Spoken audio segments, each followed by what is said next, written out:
Samsung Galaxy S25 telefonų serija turi daug naujų dirbtinio intelekto funkcijų, gerokai palengvinančių kasdienybę. Aš bitės profas Žygis ir per 60 sekundžių pasidalinsiu su jumis savo mėgstamiausiamis. Veido išraiškų koregavimas nuotraukose.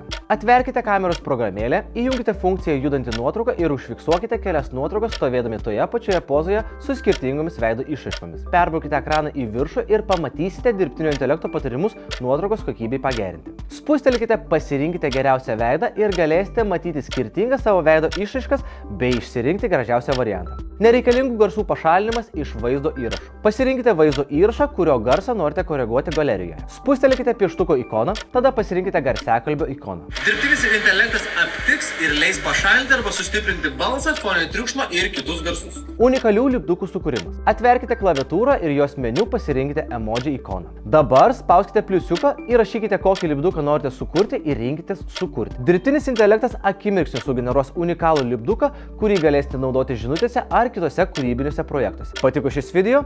Užsukite į bitesprofai.lt ir rasite daugiau patarimų per 60 sekundžių.